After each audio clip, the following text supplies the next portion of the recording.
Hi, everybody. Just a really quick explanation about Jesus' birthday on the solar eclipse of 2017. I do understand that Luke 1:26 and 36 say Elizabeth was in her 6th month of pregnancy in the 6th month of the Hebrew year. And this is where the understanding of the ancient calendar comes in. First, Jesus told us that Israel represents the whole world. Mark 16:15 and Matthew 10:6 and 7 go into all the world to preach the gospel, go to the house of Israel to preach the gospel. So the whole world is the house of Israel. That's confirmed a third time in Matthew 10:23, where it says, "They shall not have gone over the cities of Israel until the Son of Man come." In other words, it's going to take them 2,000 years to preach in Israel, because Israel is the whole world. And this is confirmed again a fourth time in Matthew 24:14. This gospel shall be preached in all the world, and then the end will come. So it's clear by at least 4 statements of Jesus that the house of Israel is the earth itself, the whole earth.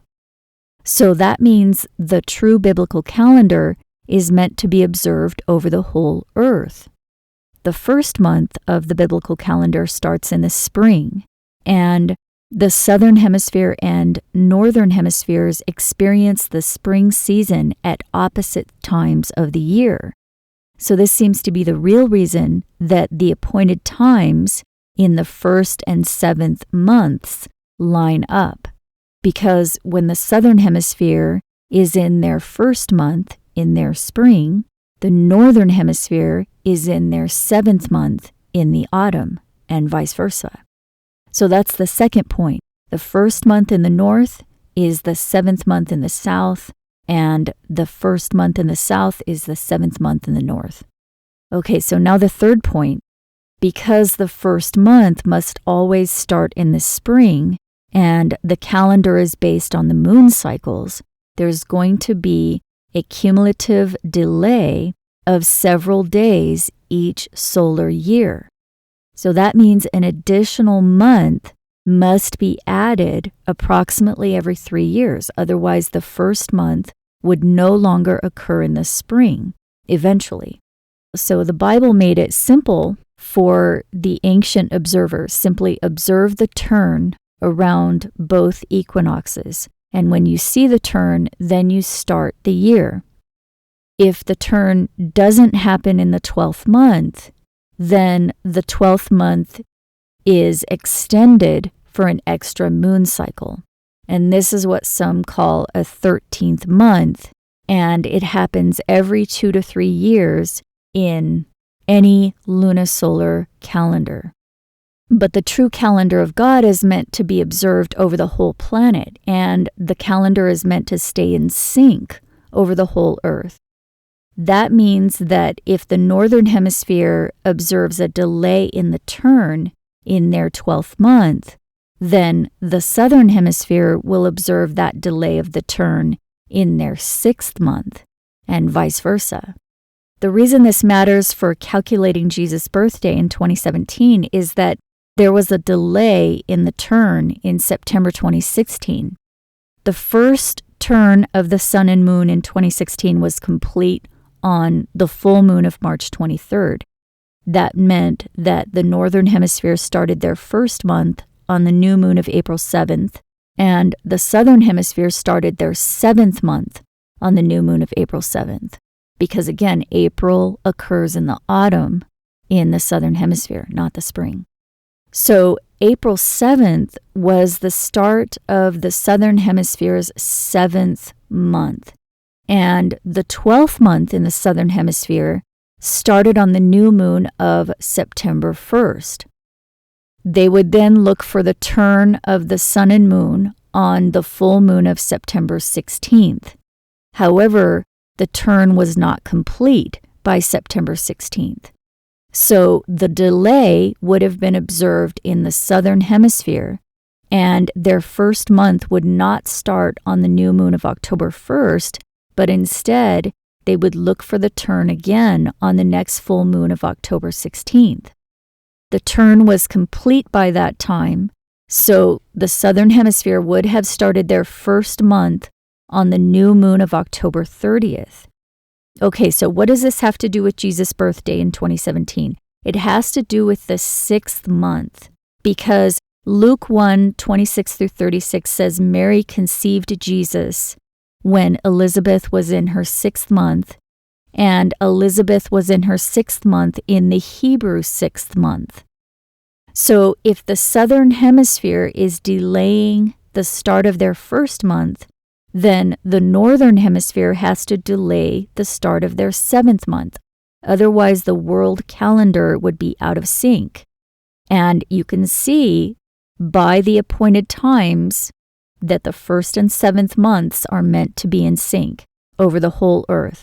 So this means that both hemispheres have to watch for the turn in both the 12th month and the 6th month. And if there's a delay in the turn, then either the 12th or 6th month will be prolonged depending on where you live when the delay happens. So the full moon of September 2016 was in the 12th month of the Southern Hemisphere and the 6th month of the Northern Hemisphere.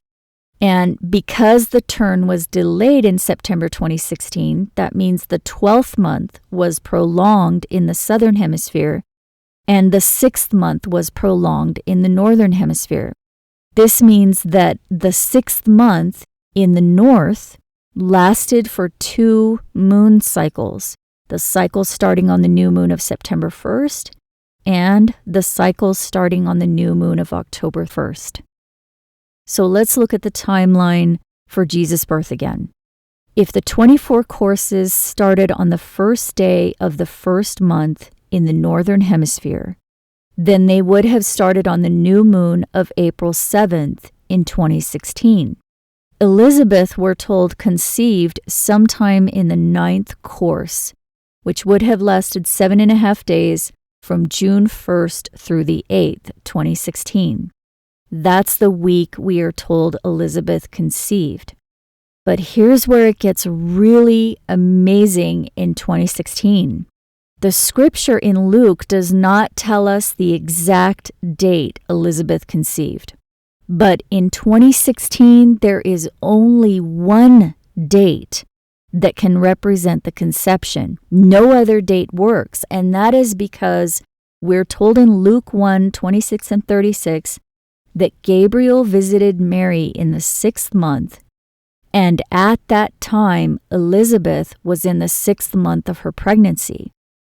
So Elizabeth absolutely must be in the 6th month of her pregnancy in the 6th ancient Hebrew month.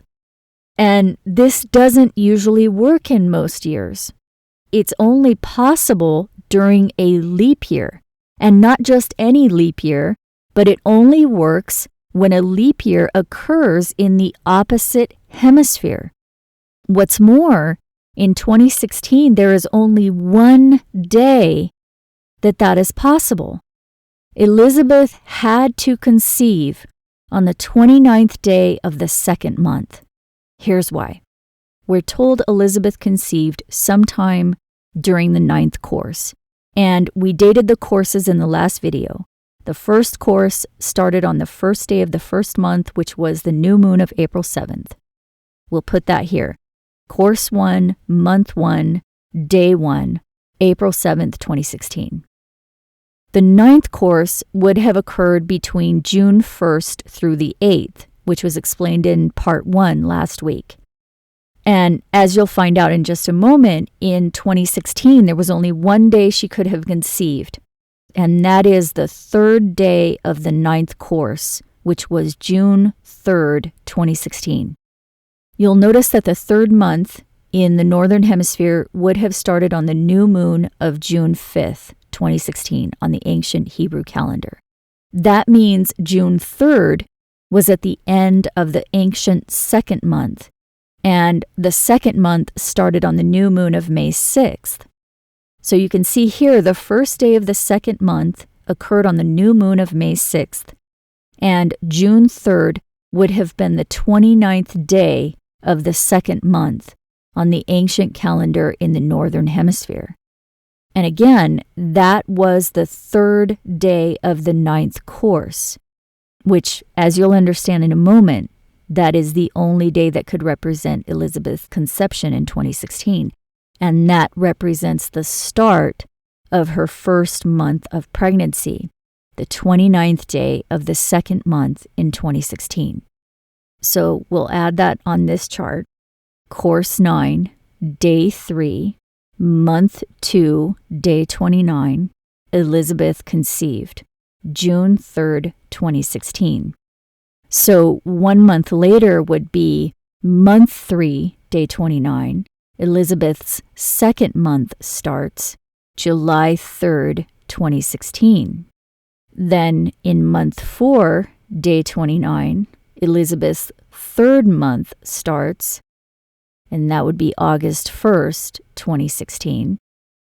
Then month 5, day 29, is when Elizabeth's fourth month starts, and that would be August 30th, 2016. Then month 6, day 29, Elizabeth's fifth month starts. That was September 29th, 2016. And if 2016 was a normal year, then Elizabeth's sixth month would have started on month 7, day 29.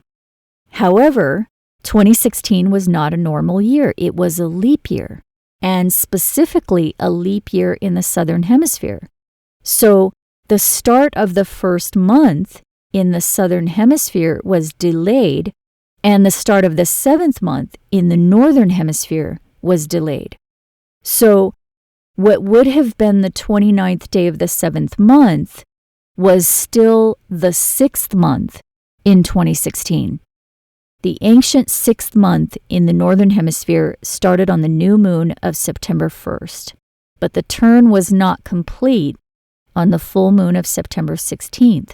So the sixth month continued through the new moon of October 1st.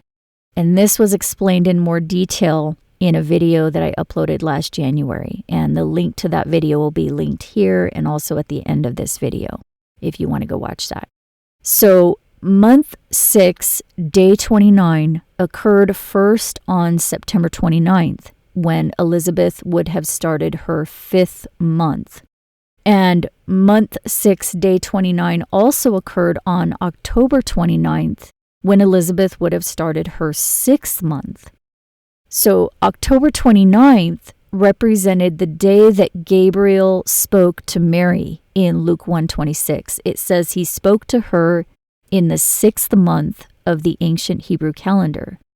October 29th, you'll notice, was the last day of the ancient sixth month in 2016. And it was the first day of Elizabeth's sixth month of pregnancy.